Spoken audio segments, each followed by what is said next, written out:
Hello, everyone. Good afternoon. Let's get started. So it's my absolute pleasure to welcome you to this session where we'll be talking about building the foundations for sustainable finance in developing countries. And we have an absolutely wonderful panel. I'm delighted to have you all here today. If I start from the far side, we have Alexia Letutur from the Millennium Challenge Organization. We have Mark Napier from FSD Africa.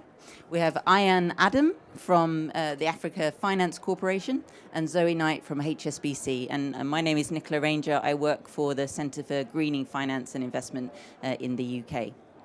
So in this session, what we really want to do is sort of really dive into how do we make green financial markets work for developing countries. And we've heard over the past couple of days, in particularly even this morning, about some of the huge things that are happening in financial markets globally in terms of greening finance and financing green.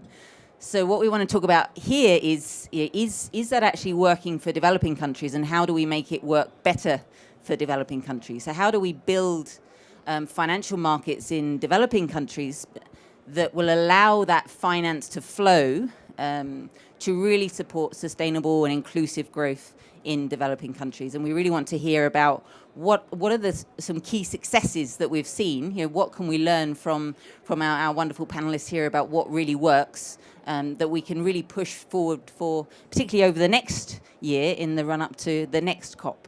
So I'm going to start with Ayan, actually. Could you tell us a little bit of sort of context on what opportunities and needs do you see for green financial market development, sustainable growth, in particularly in Africa, in your experience? Okay, thank you so much. And so let me actually start in laying out the context, the African context. So I think today what we have is an infrastructure gap of 2.3 trillion. So I see that both as an opportunity and a challenge. The opportunity is that we could actually transform a huge part of Africa's infrastructure, starting with the power sector, where we have still a deficit of 46%. Africa is a very large market with almost 5 billion of the population. We still have to rebuild those power systems in such a way that they are low carbon. So that's a major gap and an opportunity. Africa actually on the project finance arena in the power sector has some of the lowest default rates in Africa, just next to Middle East. So there is a perception of risk that's not real. Yes, things take time, there are delays, but that is critical. Second is that a huge part of the transport infrastructure in Africa is not built, and our institution has done a lot of work in doing that, actually. We have supported a number of ecosystem-based solutions. For example, we have five to six ports in our portfolio, but they are all ecosystem-based. So there is a mineral that is very important, and then we build the logistical part, and then we build a port. And our Gabon port is the first asset where it has achieved a net zero and is hailed as the model, where we have a sustainable timber, manganese, as well as the port. So the third area is that Africa's economies are very linked to natural resources. And Africa is a huge solution for the world, not just in the electrical mobility, because we have all the minerals that will support stabilizing solar, lithium, nickel, you name it, it's in Africa, as well as a lot of transitional metals in DRC, Tanzania, and some of the key markets. So sustainably mining those is also a huge core of the Africa business plan. Finally is the issue of industrialization. Why is this important? Raw materials are transferred from Africa and then brought back to Africa at 10 times more pricing. So the issue of beneficiation and cutting the transport emissions, we do need to talk about. So, and within the mineral resources, there's a significant amount of land that are carbon sinks. So if you look at the Africa's emission today of 4%, our lungs could actually suck all that up. And actually that 4% is mostly in South Africa, where you have large coal-fired plant, and a little bit in North Africa. The bulk of Africa is close to zero. So the opportunity for us is, and this is why we launched the Infrastructure Climate Resilient Fund, is to support Africa to build better and sustainably, which tracks resilience in infrastructure, but also as a sub point is the low carbon. So we are tracking both in this fund. It's a $500 million fund. We're going to scale it up to $2 billion. We're putting a significant amount of our money. So this is one opportunity. And so I don't want to monopolize this, but we can come back to some of the barriers, and we can discuss that maybe at another point. Thank you. Thank you. Maybe I'll come to you now, Mark. So, as I mentioned, we've heard so many exciting announcements today. Gfans, 130 trillion mobilized for net zero alignment. Is all of this progress that we're seeing internationally really working for Africa? Could you sort of tell us a little bit about what the landscape is of climate finance for Africa, and what are some of the challenges that you see at the moment? Thank you. That's a very important question. The short answer, is it working for Africa? The answer has to be no, or at least not yet, call it that.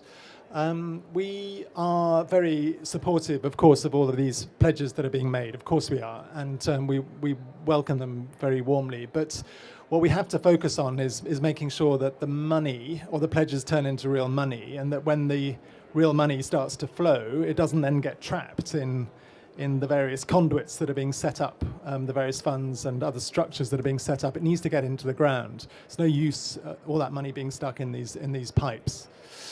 That's a very important issue, and I hope that by the time we get to next year's COP, for example, we'll be able to show that we've managed to get some of that money out of those pipes. The landscape is poor for climate finance. So we know from our colleagues at CPI that 3% of global climate finance finds its way to Africa. I think there are definitional complexities. We need to get to the bottom of really understanding what's counted in that and what isn't. But we'll be doing some work with Climate Policy Initiative on that next year. And then as far as green finance policy and regulatory reform is concerned, I think the answer is it's very patchy. Some countries have done quite well at putting in place climate acts and green fiscal policy and regulatory frameworks, but others really are only just starting. Some really good signs, like you would have seen the Central Bank of Kenya, for example, putting out guidelines 2 weeks ago on climate disclosures. That's really good. But others really haven't even begun to start. So it's very patchy. And one of the things that we would like to do with initiatives like the Africa Green Finance Coalition is to help the continent move in lockstep, really, together, so that the whole of the continent can be seen to be sort of a credible recipient of investment from the Gfans type investors. And can I just follow up? Can you tell us a little bit about the Green Finance Coalition that you mentioned, for those that aren't aware? Sure. I mean, it's an initiative of all the African countries to come together to learn from each other. Fundamentally, it's a peer learning. It's a technical fix, really. It's a peer learning initiative coupled with a peer review mechanism. And I should say it's an early stage. We're designing it fully now. But I think the idea is that if we can put in place a robust policy and regulatory framework for the whole continent, then I think investors will start to really appreciate Africa for the opportunity that it is. And as Ian says, the opportunities are very real, and the risk perceptions are also a little bit misplaced. But investors do need that regulatory certainty, and this is what I think the Africa Green Finance Coalition can help to bring about. Thank you. And maybe I can just come back to you, Ian. As a big investor in Africa, can you talk a little bit about, from your perspective, from your investor perspective, what can change to really get money to flow more into investment projects in Africa? So we're a big supporter of the Africa Green Finance Coalition, because this will support us in streamlining the legal and regulatory framework that we need to ensure that we can compete and attract the big money to come to Africa. Second, I think, some of the work that it will do is also to get the right type of capital into Africa. because when African institutions, and we issue green bonds, they are taken up in the global capital markets. But the issue is that we need different types of capital, because everything has to be built. So today, anyone that had a renewable power plant has probably issued a green bond. But the issue is we need that patient capital to create these projects, because these projects are not readily available. And we at AFC, we are involved from project development up to completion. So when we worked on Cabiolica in Cape Verde, it was not a known, it wasn't a known asset. So we put in equity, we de-risked it, we got the regulation in place, we got the PPA. So we had to do all that. And then now we're selling it to others because it's there, similarly in Djibouti. So I think with the Africa Green Finance Coalition, what we want to do is to support that work. And also within the peer learning groups, that we can see which countries are attracting this capital, and that we can then streamline climate finance. Second is we need also resilient investment. It's not incompatible with financial returns, because a lot of African PPA, once they are done, they are actually robust. The governments are guaranteeing, even if they can't pay it, they borrow more money to pay and to hold this. So this is the reality. We are not in a merchant, PPAs are still very strong in Africa, where there is governments that are backing them. So there is a perception of risk. There is the right capital. We need to build these projects. We need to do the project development so that they are available in the global capital market. But every issuance of African green has been oversubscribed. And this is very important to note. We've issued 2, always oversubscribed, that we can't take the money.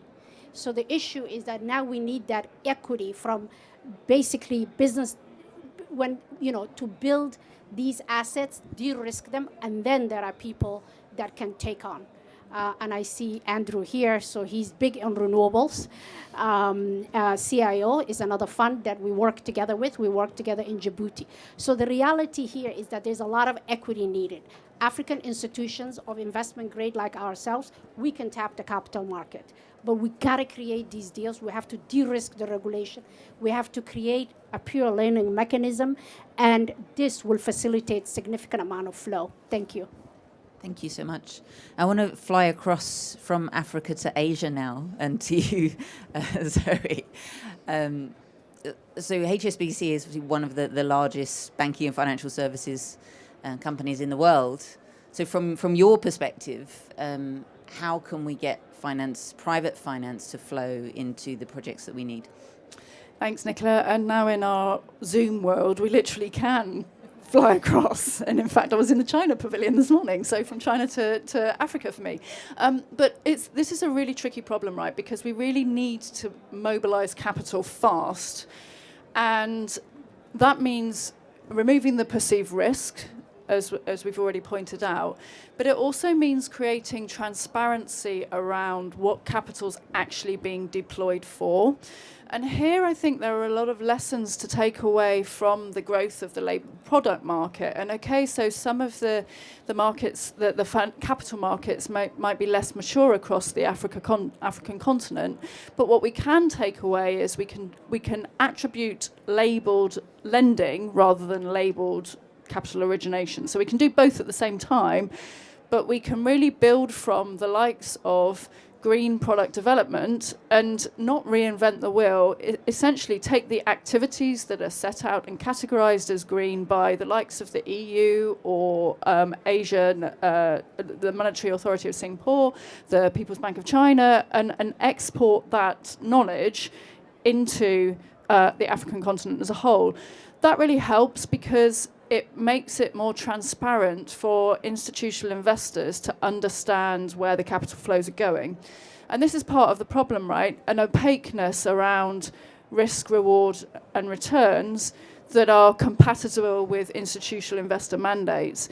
And so there's a lot of learning that we can take away from elsewhere to bring into Africa. I mean, the other point that I would make is the sustainability linked agenda is also very important because We've moved on from just simply talking about the risks and opportunities associated with the Sustainable Development Goals and climate change in particular, to thinking about reshaping the entire economy to be net zero aligned. And when you start thinking about that, it's about all sectors, right? It's about real estate, cement, steel, industrials, chemicals, everything that is going on within the underlying economy needs to be net zero aligned. And we'll talk a little bit later, I think, when we get to Gfans, about why this is such a big topic for banks and why, going forward, it makes transparency of what funds are being used for all the more important. In terms of the enabling environment, clearly national policy incentives do help because they set out a direction of travel for investment to flow, which is why in the context of the climate talks that the nationally determined contributions are so important, right? Because they set out a pathway for investors to say, right, okay, we can look at a particular country and see that we want to build solar there or we want to look at wind there, and we can kind of tap into that direction in a way that makes sense for both the political landscape as well as the investment landscape. So that transparency in policy is equally as important as it is in transparent what capital flows are doing. The last point that I would make is that this risk element really is a crucial one, because until we get past the perception, we're going to be stuck in this loop of capital not flowing where it's needed. So I'm really pleased that the initiatives there are coming through. Thank you. And just sort of maybe sticking with you, Zoe, and with Asia specifically. So how do you sort of see, HSBC obviously has a massive footprint in Asia. How do you see the situation there at the moment in terms of green finance markets? And can you talk a little bit about what HSBC is doing to help build those markets in Asia? Yeah. So in particular, I mean, this is part of our overall ambition, but we've got 3 pillars of ambition on net zero. One is around becoming a net zero bank, the second one is around supporting our customers, and the third is around unlocking innovative solutions.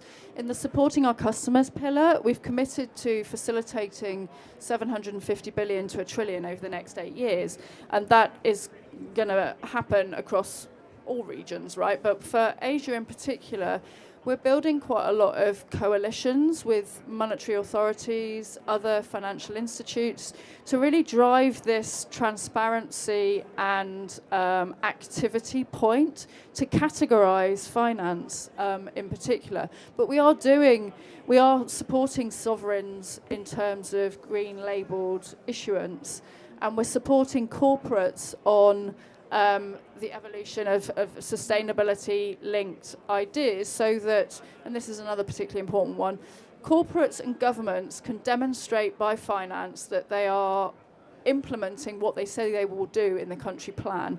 So whether that's for instance, we've issued sustainability-linked products for a steel manufacturer. We've worked on fertilizer companies in order to sort of be transparent about that decarbonisation pathway there. So there are many ways in which you can really tailor the financial solution to the needs of the industry or the individual client or the government in that particular place. I mean, ASEAN in particular for us, but it's happening globally. Thank you. I want to come over to you, Alexia. You are Deputy CEO of the Millennium Challenge Corporation. I know you work extensively across many countries, not just Africa, also in Asia and elsewhere. Could you tell us what you're hearing on the ground from governments in terms of what they want? No, absolutely, and thanks a lot. So I'm an optimist by nature, but I'm going to start with a slightly cynical view and then slowly grow into my optimism. So my cynical view is, during COVID, the number of meetings that you hear about, we're going to build back better. We're going to get finance to flow into countries where finance was not flowing before. And we're going to get to do it, in the green space, in the ESG space, and it's all going to be better. And it's like, okay, well, how does that happen? It was difficult before. We're now in the midst of a major global crisis, and we're going to have all these magical things happen. So that's just my dose of cynicism. The optimism comes in as follows, and it's very much linked to what we're hearing from the countries that we work in directly. First of all, they push back, and hopefully you've heard this here at COP. against the notion that there is this sort of inherent trade-off between climate, what's good for climate, and what's good for development. And the countries themselves are saying, we have no choice. We are the first ones in the front lines, emerging markets, of the impacts of climate. And if we do not build our infrastructure, and we have a lot of infrastructure to build, you heard from Ayan, if we don't build that infrastructure in a way that is climate resilient, we're going to have to build it over and over again, which means we're going to have to finance it over and over again. That's not going to work.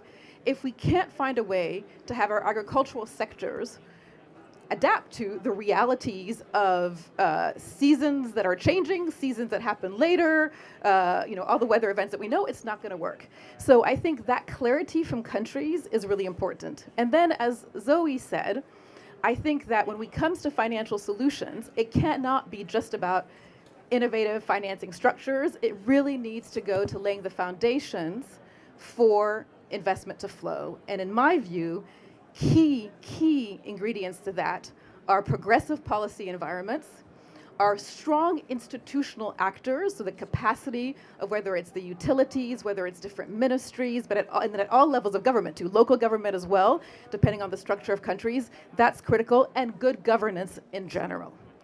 And so MCC, as a US development agency, we provide grants, right? And including very large grants. So it can go up to $700 million over 5 years for one country. On average, about $350 million.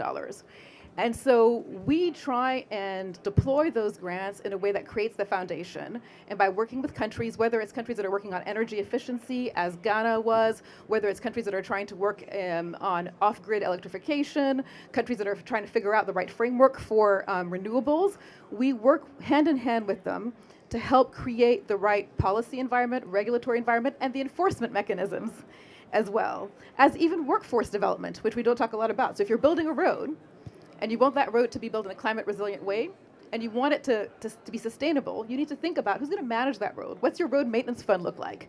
And so investing in all those pieces, I think, will give the comfort then for some of the finance to flow. Thank you. I just want to come back to this point around particularly the sort of institutional capacity and your work at MCC on helping create those reforms that are necessary at the government level. And can you give us some examples of work that you've done, and how do you actually do that in what can be often a sort of institutionally constrained environment? And what's the role of organizations like MCC versus others working in the space, the World Bank and others? I mean, so capacity constraints are real, I think, in all of our countries, including in developed countries, to be honest. And people love to talk about capacity building, but I want to speak to what the Prime Minister of Barbados said, leadership. And our experience is that leadership is actually the most fundamental thing. Because if you have that, you have to build the capacity, you have to strengthen skills. That can be done. But if you can identify those reformers, people who have leadership, who are willing to connect with other ministries, other parts of the government to make things happen, the other things are hard, but they will come. If you don't have that leadership, you can do whatever you want. You can send people to all kinds of trainings. It's not going to happen. And so because we're able to give such large grants to the countries that we work with, there is actually a real incentive, right, to sort of make it work. And we often talk about backing countries who dream big in the way that we fund. And so finding the right leaders, saying if you do the right things, we'll be right there with you. By the way, if you don't, and I'm sorry to say this may sound harsh, but the money disappears. And we're willing to walk away. And it's not about, a threat or not, it's just, we'll be there with you to walk as fast as you want to walk, and so our experience is that investment in finding the right partners is critical. In every country that we work in, we have a very light footprint, maybe 1 or 2 people from MCC. The actual work is done by people of the countries. They build sort of a project implementation entity that is governed by the government, the board, the government, the private sector, women's groups, civil society. So it's really their ownership. They own their own work. And I think that's something that we need to talk about more in the development field. Maybe I'll ask you a little bit more about that then. And particularly, again, we're at COP, we're seeing big announcements happening there's a lot going on sort of public-private initiatives, task force being announced, etc. Earlier today, discussions on the task force for climate finance, access to climate finance. Where do you see real change coming from on this, in the near term, in the next few years? So change is slow, but change is coming.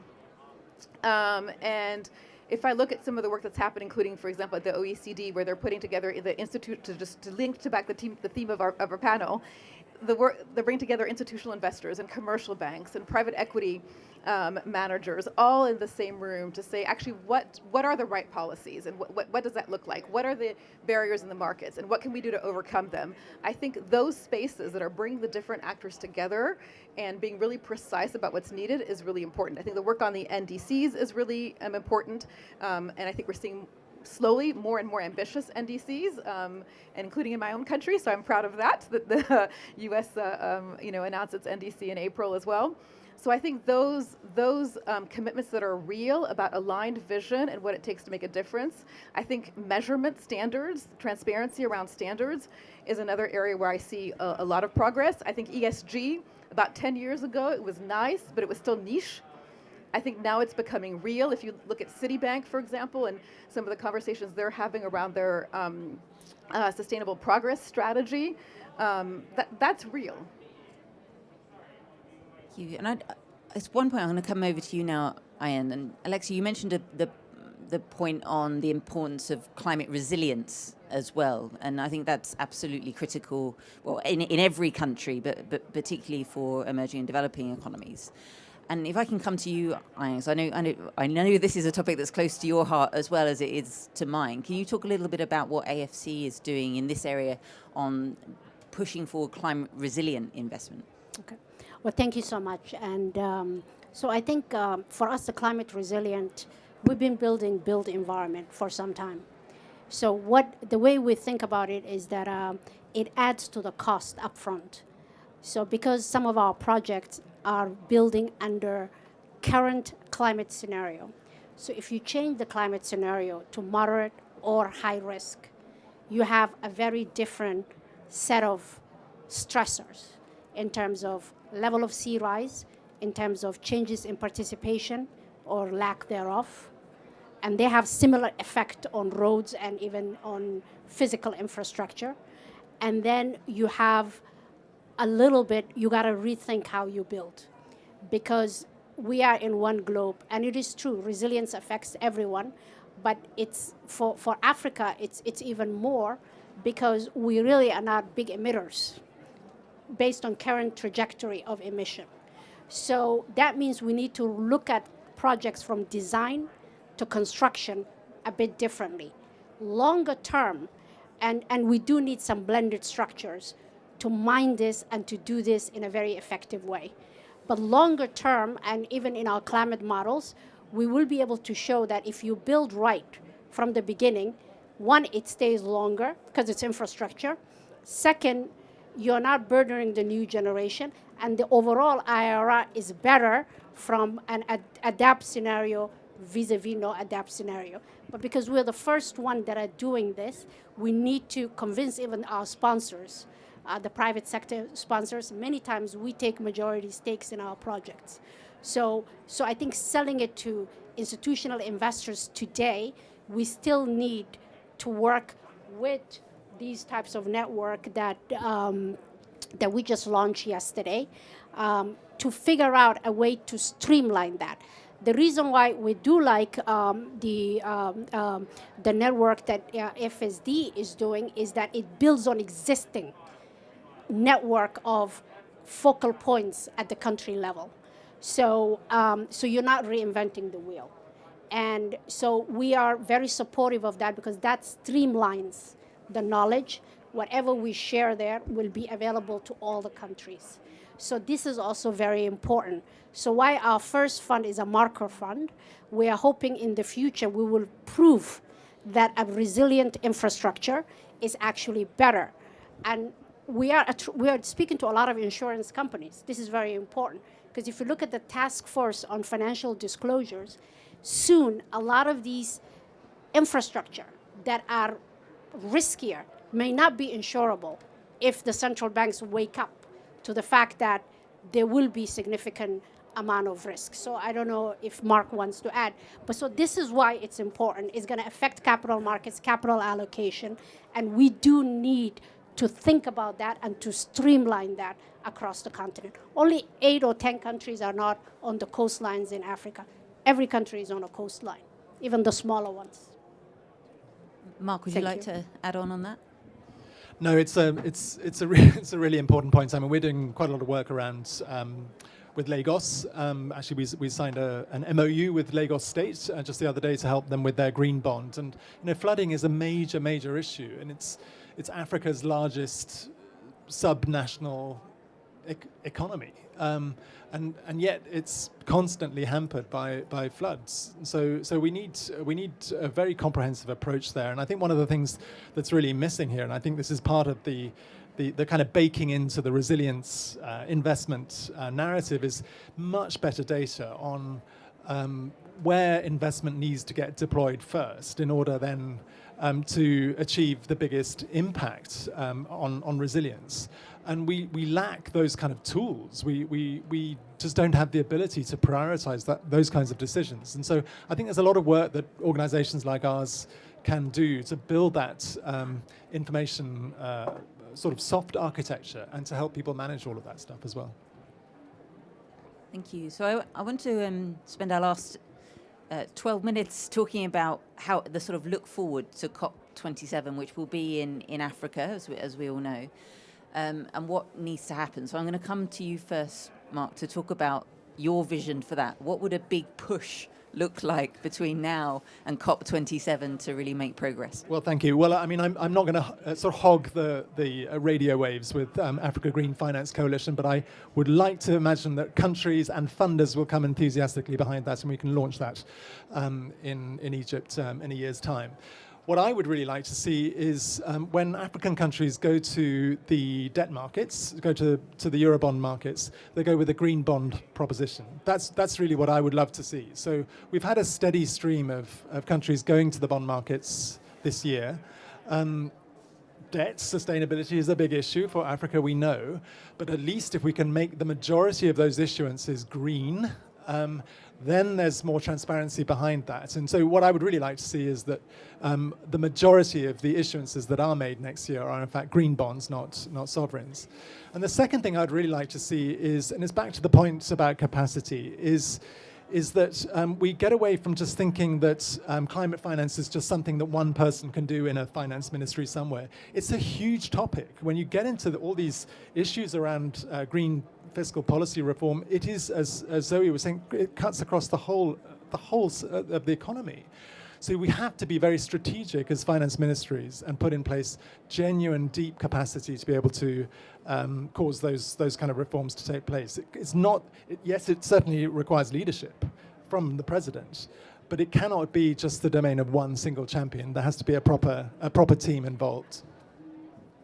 I want to ask you a little bit about the sort of link between what you've discussed is happening in Africa and the sort of international space. And do you see African organizations involved enough, to your mind, in these international discussions about standards, new regulatory frameworks, TCFD, etc., Gfans, which we'll come to in a moment?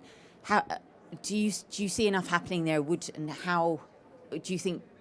What's your vision for that? Yeah, if I'm honest with you, I think Africa is a little bit remote from these processes, and I think there's more effort needed on both sides, I would say. I think Africa needs to make more of an effort to get involved with Gfans type institutions to learn from those guys. But I think also, I think it would be great if the Gfans organizations could also reach out to Africa. I think there's a lot that Africa could benefit from, and vice versa, I would say. So it would be great to see the formalization, if you like, of sort of, I don't know, Africa chapters of Gfans or something like that, because there are too few African institutions involved there. We're actually just starting some work on TNFD, actually, as FSD Africa, and that's really exciting because that's at the very early stage of the TNFD process. And so we're really excited to be working with DEFRA here in the UK on that. We feel that that's an important moment, really, for Africa to start to get involved in those emerging discussions as well. So more to be done, definitely. And a massive opportunity for Africa. Being a continent that's so rich in natural capital. And I do think it's going to be one of the big themes in Egypt, is going to be nature and natural and biodiversity, yeah. And maybe given the mention of Gfans, I'll come to you then Zoe, as HSBC has played such a big role. How do you see that getting African, Asian, across developing countries more involved in organisations like Gfans?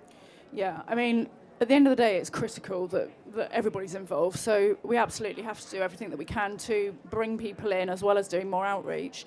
You know, I think if you think where Gfans has come, it was launched in April, and whilst asset managers and asset owners have got a reasonably long heritage in thinking about ESG, banks don't. And the fact that the Net Zero Banking Alliance was formed is actually a real step change in terms of thinking about aligning finance to net zero goals and doing it as quickly as possible. I mean, so Gfans has 130 trillion behind it. It's now operating in 45 countries, 450 firms. And importantly, you know, this links the point of earlier of around national emphasis and financial alignment. And one of the things that I wanted to pick up on, which Alexia mentioned, is around this leadership point, in that we won't manage to transform the economy if we don't have leadership. And Gfans provides that architecture to shift the financial system in an efficient way, because it brings together a coalition of interested and sort of leadership organisations that want to work this challenge through. And by working the challenge through, I mean allocating capital effectively to it be embedded for future warmer temperatures and resilience, so create the adaptation movement, as well as address the mitigation side for reducing emissions.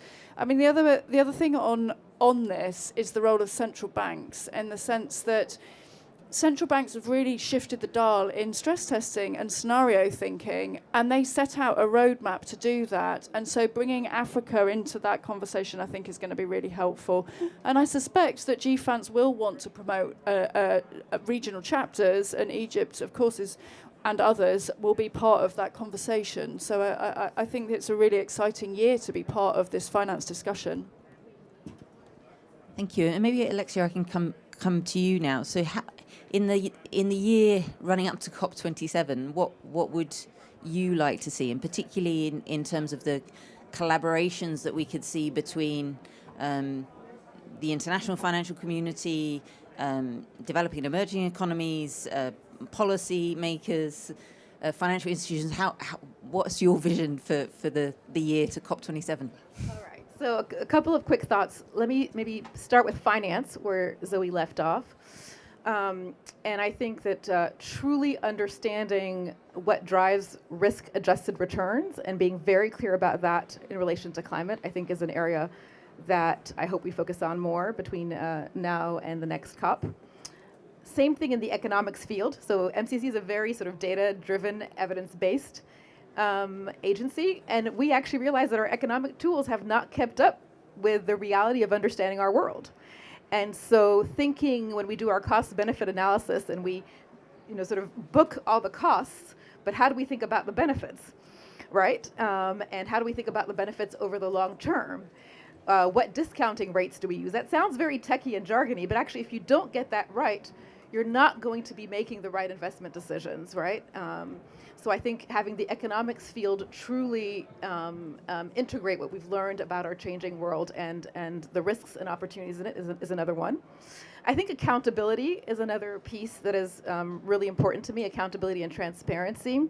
And that's at all levels, including starting with donor countries and being very clear that commitments are landing. And if they're not, why are they not? And then accountability also at the country level in terms of those reforms that we were talking about, and are they being made or not, and why? And then that goes right to the financial institutions and different players in terms of their commitments increasingly around low carbon transition, and are they really making that transition or not, or is it talk? So I think that accountability at all levels, and all levels being equal to each other in terms of how much we hold each other to account, is something else I hope to see. I think maybe I could just dig on that, because it sounds huge, and I know the challenge is huge. But for MCC, what have you learned, I guess, from other country or other regions that we could bring in? Are there a couple of steps to get us started? Yeah, so we've started. So in April, we developed a new climate strategy, and we said that over 50% of our programs will have to be in climate-related activities. Defined, not just loosey-goosey. And for that, we actually are looking at all of our business processes internally from our economic work. So how do we do constraints analysis? How do we do cost-benefit analysis? How do we calculate economic rates of return? So we're retooling all of this with our internal economists, but also working with outside experts is one step. The second is a fuller commitment on the policy side to really back countries' NDCs, so that what we do needs to be really aligned with countries' NDCs and fully helping them deliver on those. And then we said, for us, climate is not this little bucket in its corner. It's everything that we do. We need to sort of really integrate climate understanding considerations in all the sectors that we work in, from water to energy to agriculture. It needs to be actually integral to everything that we do. So these are some of the commitments that we've made to ourselves and hold us to account. Thank you. And so we're into our last couple of minutes, but Ian, I want to come to you for a final word.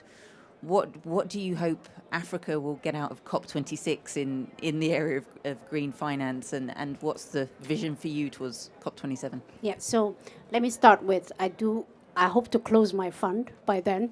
That's first, and that's the first African Climate Resilient Fund. It's 500 million. I think we are almost halfway there, so that's number one. We are working with FSD, so that launch and that streamlining of the capacity building regulatory support is absolutely critical. Second, I really want to see the big announcements translate into projects for Africa, both on the energy side as well as the land. We have the second largest lung in the world, and it has over 500 whatever gigatons of CO2 capacity. So you will see a lot of this action in this area.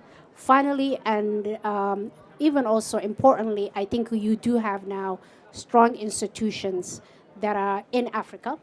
AFC is a A+ rated institution. So I would like to also see more money coming into African-led African institution.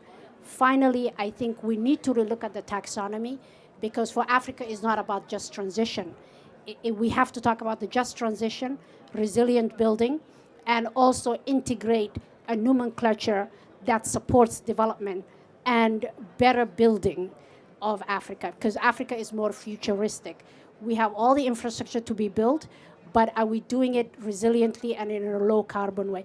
That's the story. So the notion of transition is not as applicable, and a lot of the taxonomy that goes with that. So just want to end there.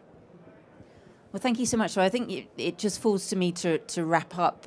This has been an absolutely brilliant discussion, so thank you so much for this. Thank you, Alexia, Mark, Ian, and Zoe. Absolutely brilliant comments. I think it's been really inspiring to hear about the huge opportunity, and actually there are many things that we can do in the next year to make the announcements at this COP really work for Africa and Asia and other developing countries around the world. So thank you so much for that.